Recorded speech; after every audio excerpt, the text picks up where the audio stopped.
ಹರಿಹರ ನಗರಕ್ಕೆ ಸಮಸ್ಯೆಗಳ ಪರಿಹಾರಕ್ಕೆ ಕಾರ್ವೆ ಆಗ್ರಹ, ನಗರಸಭೆ ಮುತ್ತಿಗೆ ಹಾಕಲು ಎಚ್ಚರಿಕೆ. ದಾವಣಗೆರೆ ಜಿಲ್ಲೆ ಹರಿಹರ ನಗರದ ವಿವಿಧ ಮೂಲಭೂತ ಸಮಸ್ಯೆಗಳನ್ನು ಕೂಡಲೇ ಬಗೆಹರಿಸುವಂತೆ ಆಗ್ರಹಿಸಿ ಕರ್ನಾಟಕ ರಕ್ಷಣಾ ವೇದಿಕೆ ಪ್ರವೀಣ್ ಶೆಟ್ಟಿ ಬಣದ ವತಿಯಿಂದ ಪೌರಾಯುಕ್ತರಿಗೆ ಮನವಿ ಸಲ್ಲಿಸಲಾಯಿತು. ನಗರಸಭೆ ಸ್ವಚ್ಛತೆ, ನೀರಿನ ಬಿಲ್ ಕಡಿಮೆ ಮಾಡುವುದು, ಖಾತಾ ಹಾಗೂ ಉದ್ಧಾರ ಖಾತೆಗಳನ್ನು ಶೀಘ್ರದಲ್ಲೇ ನೀಡುವುದು, ಬೀದಿ ಬದಿ ದೀಪಗಳನ್ನು ವ್ಯವಸ್ಥೆ, ಪಾರ್ಕ್ಗಳ ಸ್ವಚ್ಛತೆ, ಸಿಸಿ ಕ್ಯಾಮೆರಾ ಅಳವಡಿಕೆ, ಬೀದಿ ನಾಯಿ ಹಂದಿಗಳ ಹಾವಳಿ ನಿಯಂತ್ರಣ, ಪ್ರಮುಖ ದ್ವಾರಗಳಿಗೆ ನಾಮಫಲಕ ಅಳವಡಿಕೆ ಹಾಗೂ ಫುಟ್ಪಾತ್ ಇಲ್ಲದ ರಸ್ತೆಗಳ ಸಮಸ್ಯೆ ಬಗೆಹರಿಸುವಂತೆ ಮನವಿ ಸಲ್ಲಿಸಲಾಯಿತು.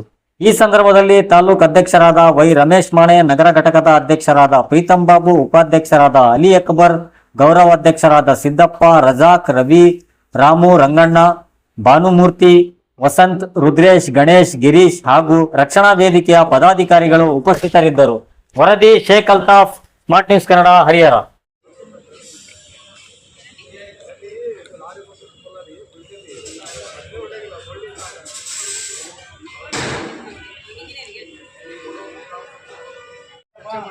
ಏನು ಹೇಳ್ತೀರ ಅದು ಹೇಳಿ, ಅದನ್ನು ಮುಂದಿನಕ್ಕೆ ನಾವು ಗಟ್ಟಿ ಹಾಕ್ತೀವಿ. ರಿಪ್ಲೈ ಬೇಕು.